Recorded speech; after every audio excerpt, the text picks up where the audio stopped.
Bismillahirrahmanirrahim. Innal hamdalillah nahmaduhu wa nasta'inuhu wa nastaghfiruh wa na'udzu billahi min shururi anfusina wa min sayyiati a'malina. May yahdihillahu fala mudilla lahu wa may yudlil fala hadiya lahu. Asyhadu an la ilaha illallah wahdahu la syarika lah wa asyhadu anna Muhammadan abduhu wa rasuluhu la nabiyya ba'dah. Ya ayyuhalladzina amanu taqullaha haqqa tuqatih wa la tamutunna illa wa antum muslimun. Amma ba'd, fa in asdaqal hadithi kitabullah wa khairal hadyi hadyu Muhammadin sallallahu alaihi wasallam wa syarrul umuri muhdatsatuha wa kullu muhdatsatin bid'ah wa kullu bid'atin dhalalah wa kullu dhalalatin finnar. Alhamdulillah, kita siang hari ini akan memulai kembali kajian yang beberapa lama terhenti karena corona. Corona itu lebih dahsyat, lebih hebat dari sihir. Sihir memisahkan seorang suami dengan istrinya. Corona itu memisahkan banyak orang, bukan hanya suami dan istri saja. Termasuk kajian kita terhenti karena corona. Sekarang mudah-mudahan corona sudah melemah dan mudah-mudahan sudah akan segera meninggalkan bumi pertiwi ini. Ya. Kita lanjutkan kembali kajian kita. Mudah-mudahan Allah Subhanahu wa taala menambah kebaikan bagi kita dan menambah iman kita, menambah kekuatan akidah kita dan mendorong kita untuk terus meningkatkan amal soleh kita. Kajian kita tentang tafsir Ibnu Katsir. Sekarang kita akan mulai dengan membaca ayat ke-48 dari surat An-Nisa.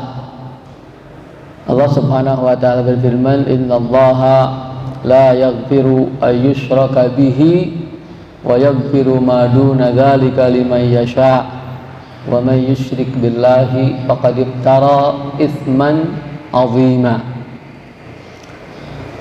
Innallaha, sesungguhnya Allah, la yaghfiru, tidak akan mengampuni, ayyushraka bihi, dosa karena mempersekutukannya dengan sesuatu, wa yaghfiru, dan akan mengampuni, maduna dzalika, dosa yang tidak sampai kepada syirik, lima yasha, bagi yang ia kehendaki.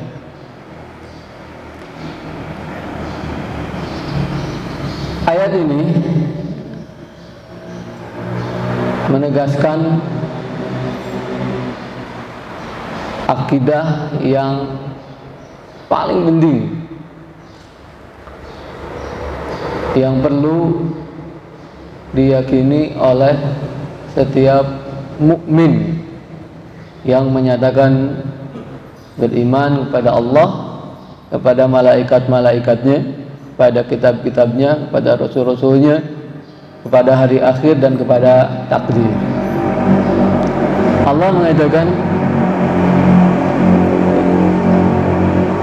innallaha, sesungguhnya Allah, la yaghfir, tidak akan, selamanya tidak akan mengampuni, ayyushraka bihi. Yushraka diambil dari kata asyraka yusyriku, artinya menyekutukan atau menyamakan. menyekutukan atau menyamakan sesuatu dengan sesuatu. Kalau menyekutukan Allah artinya menyamakan Allah dengan sesuatu. Menyamakan Allah dengan sesuatu. Nah, dalam istilah syara syirik, asyirku yang merupakan masdar lain ya selain al-isyraq. Asyraka yusyriku isyrakan, masdar atau kata benda abstrak dari mempersekutukan. Syirk ini juga sudah menjadi bahasa Indonesia. Ya, dalam bahasa Indonesia asyirku itu disebut syirik pakai S dan Y, IRIK, syirik.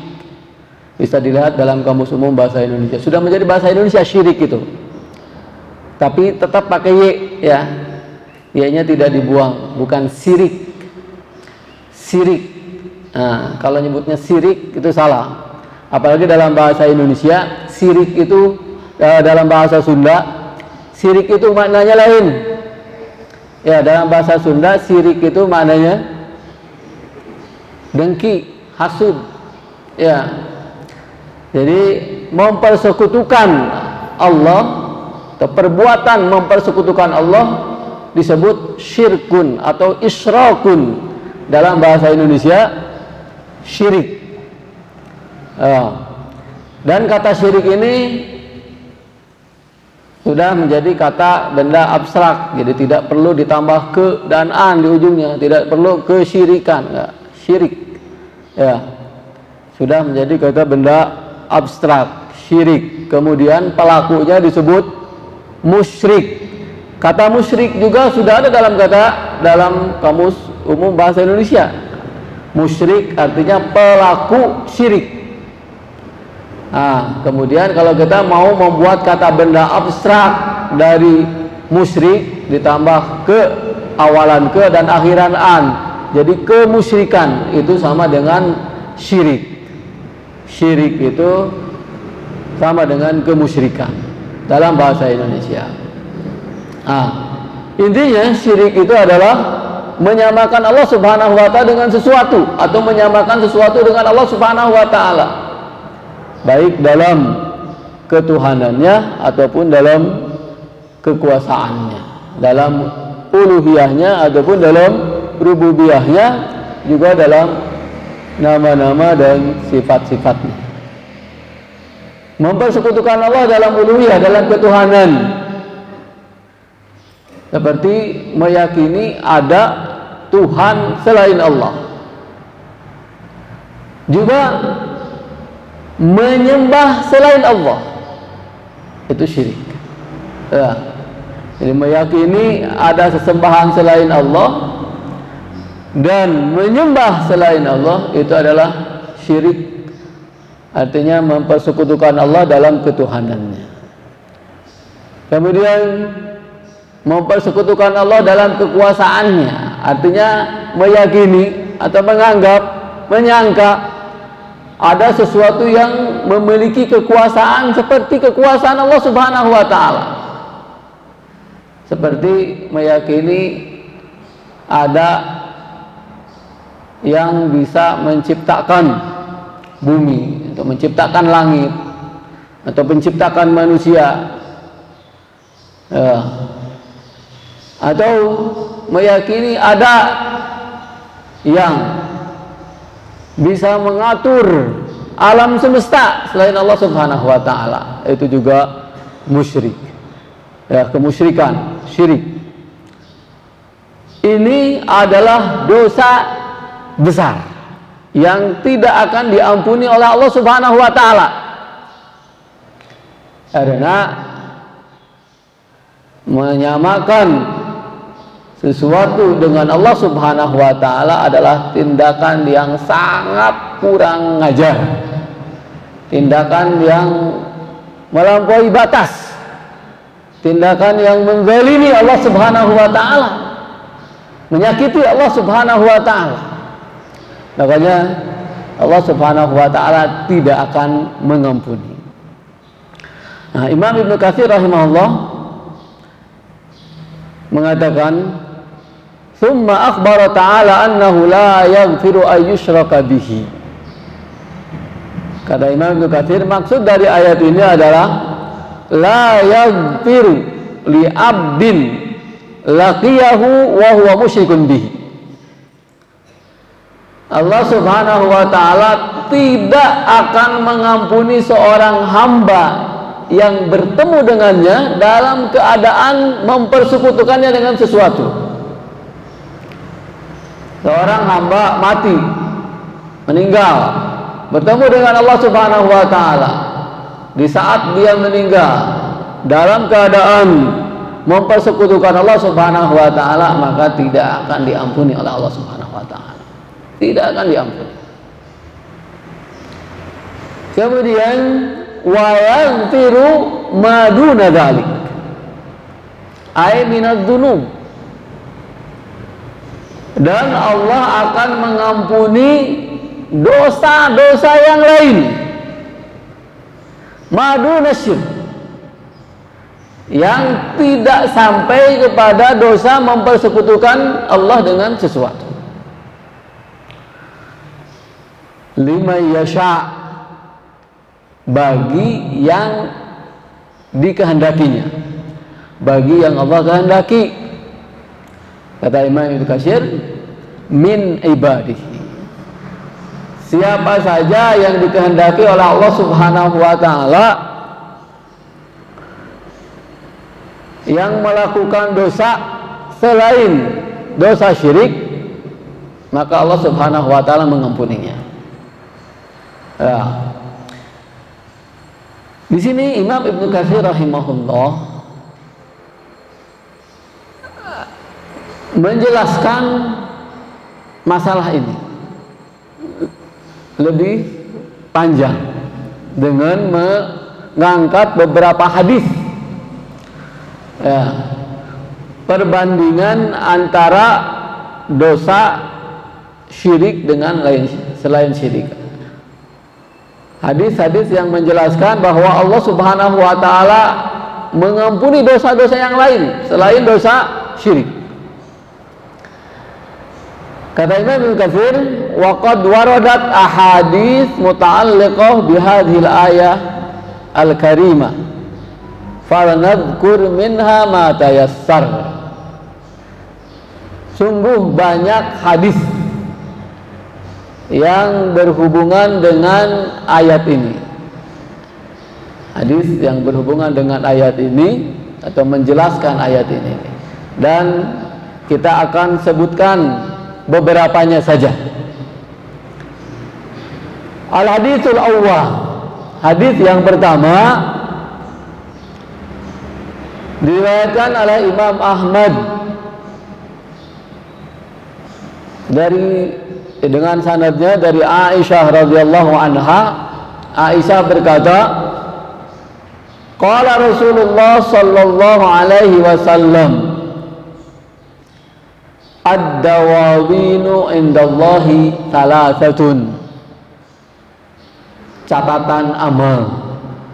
Rasulullah sallallahu alaihi wasallam bersabda, catatan amal di sisi Allah Subhanahu wa taala itu ada 3.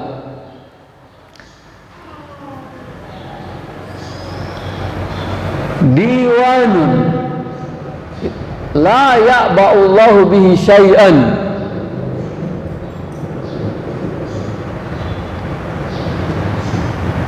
catatan yang pertama tidak diperhatikan oleh Allah Subhanahu wa taala, tidak dianggap berat oleh Allah Subhanahu wa taala. Wa diwanun la yatrukullahu minhu syai'an, catatan yang kedua, catatan yang tidak ditinggalkan oleh Allah Subhanahu wa taala sedikit pun. Wa diwanun la yaghfiruhullah, dan yang ketiga, catatan yang tidak akan diampuni oleh Allah Subhanahu wa taala. Kemudian Rasulullah SAW menjelaskan, Fa amma diwanul ladzi la yaghfiruhullah. Rasulullah menjelaskan dari yang ketiga. Adapun catatan yang tidak akan diampuni oleh Allah Subhanahu wa taala, fasyirku billah, adalah syirik, mempersekutukan Allah Subhanahu wa taala dengan sesuatu. Qala Allah azza wa jalla, innahu may yusyrik billah faqad harramallahu alaihi jannah. Ini dikuatkan oleh firman Allah Subhanahu wa taala di surat Al-Maidah ayat 72, innahu may yusyrik billah, sesungguhnya orang yang mempersekutukan Allah dengan sesuatu, faqad harramallahu alaihi jannah, maka Allah mengharamkan atasnya jannah, surga. Wa amma diwanul ladzi la ya'ba'ullahu bihi syai'ah. Adapun catatan yang tidak terlalu diperhatikan oleh Allah Subhanahu wa taala, tidak dianggap berat oleh Allah Subhanahu wa taala, fadhulmul abdi nafsahu fima bainahu wa baina rabbih, adalah kezaliman seorang hamba terhadap dirinya dalam hubungannya dengan Allah Subhanahu wa taala. Min shaumi yaumin tarakahu. Contoh, orang yang meninggalkan saum satu hari atau 2 hari dan selanjutnya. Au salatin tarakah, atau meninggalkan sholat, meninggalkan saum wajib, meninggalkan sholat wajib. Ini adalah kezaliman seorang hamba terhadap dirinya, karena ketika seorang melakukan maksiat sebenarnya menzalimi diri sendiri. Kemudian karena ini adalah hubungan antara dia dengan Allah Subhanahu wa taala, maka fa innallaha yaghfiru dzalika wa yatajawazu insya', maka Allah Subhanahu wa taala mengampuni itu dengan mudah atau memaafkan bagi siapa yang dikehendakinya. Orang meninggalkan sholat, orang meninggalkan saum, ya, kalau Allah Subhanahu wa taala kehendaki, Allah ampuni. Wa amma diwanul ladzi la yatrukullahu minhu syai'a. Adapun catatan yang Allah tidak tinggalkan, artinya akan perhitungkan. Wa dzulmul ibad ba'duhum ba'dha, adalah kezaliman seorang hamba terhadap saudaranya, terhadap hamba yang lain.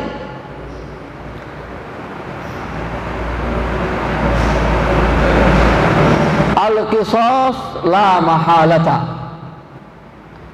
Kalau kezaliman itu berhubungan dengan hamba yang lainnya, maka itu akan dilakukan pembalasan, la mahalata. Artinya hak seorang hamba yang diambil oleh seseorang itu akan diperhitungkan. Kalau seseorang berbuat maksiat kepada saudaranya, kemudian dia tidak meminta maaf, maka itu akan diperhitungkan.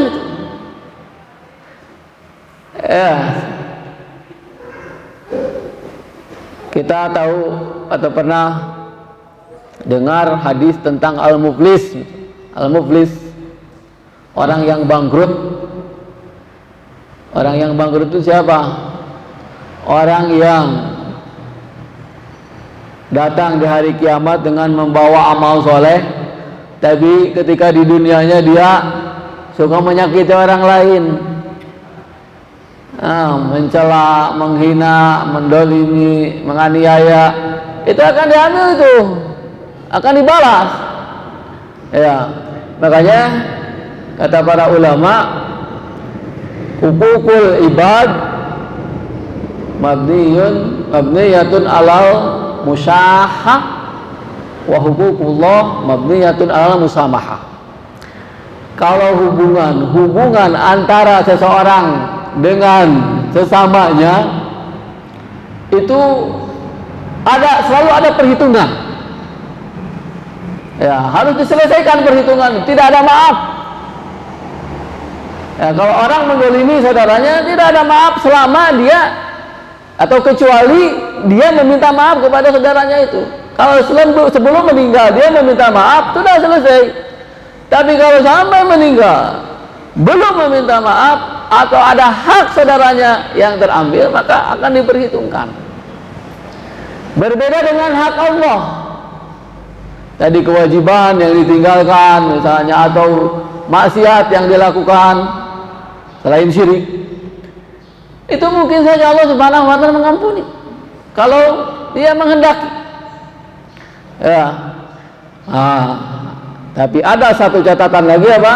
Catatan yang tidak akan diampuni sama sekali dalam hubungan seorang hamba dengan siapa? Dengan Allah Subhanahu wa Ta'ala. Hubungan hamba dengan Allah Subhanahu wa Ta'ala ini tidak akan dimaafkan oleh Allah Subhanahu wa Ta'ala.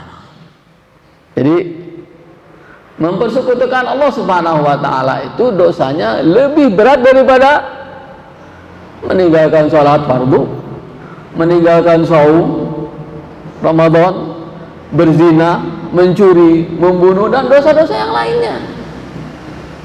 Ya, walaupun tentunya dosa-dosa yang berat ini, dosa-dosa besar ini tidak boleh kita lakukan. Ya.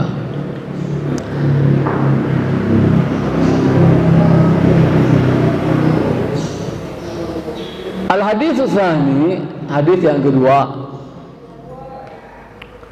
ini diriwayatkan oleh Al-Bazzar, hampir sama dengan hadis yang pertama, di mana Al-Bazzar meriwayatkan hadis ini dari Anas bin Malik, ya, dengan sanadnya dari Anas bin Malik dari Rasulullah sallallahu alaihi wasallam.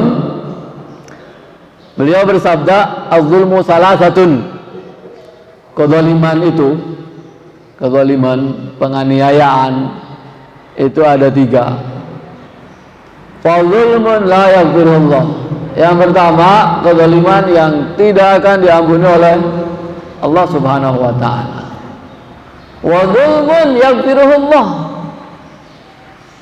Kezaliman yang kedua akan diampuni oleh Allah Subhanahu wa Ta'ala. Wa dzulmun la yatrukuhullah. Kezaliman yang ketiga, kezaliman yang tidak akan ditinggalkan oleh Allah Subhanahu wa Ta'ala, akan diperhitungkan. Fa amma dzulmul ladzi la yaghfiruhullah fasyirk. Adapun kezaliman yang tidak akan diampuni oleh Allah Subhanahu wa Ta'ala adalah syirik, kemusyrikan. Wa qala inna syirka la dzulmun adzim. Surat Luqman ayat 13. Inna syirka la dzulmun adzim. Sesungguhnya syirik itu adalah kezaliman yang sangat besar. Wa amma dzulmul ladzi yaghfirullah fadzulmul ibad bi anfusihim bima bainahum wa bain rabbihim. Adapun kezaliman yang diampuni oleh Allah Subhanahu wa Ta'ala adalah kezaliman yang dilakukan oleh hamba terhadap dirinya dalam hubungannya dengan Allah Subhanahu wa Ta'ala. Wa amma dzulmul ladzi la yatrukuhu fa dzulmul ibad ba'dhum ba'da hatta yadina li ba'dihim min ba'd. Adapun kezaliman yang tidak akan ditinggalkan oleh Allah Subhanahu wa Ta'ala adalah kezaliman yang dilakukan oleh seorang hamba terhadap hambanya yang lain sampai Allah Subhanahu wa Ta'ala membalas kezaliman itu. Membalas kezaliman itu, Allah yang membalas kezaliman itu. Ya. Ini maknanya sama dengan hadis yang pertama, ya. Dan insyaallah dalam pertemuan berikutnya kita akan baca hadis-hadis yang lain yang dipaparkan oleh Imam Ibnu Katsir dalam tafsir ayat 48 surat An-Nisa ini. Mudah-mudahan Allah Subhanahu wa taala memberi kita taufik agar kita selalu berusaha untuk menjaga diri kita dari kemusyrikan yang akan mencelakakan kita di dunia dan di akhirat. Wassallallahu ala Muhammad wa ala alihi wa sahbihi wasallam wa akhiru da'wana alhamdulillahi rabbil alamin. Wassalamualaikum warahmatullahi wabarakatuh.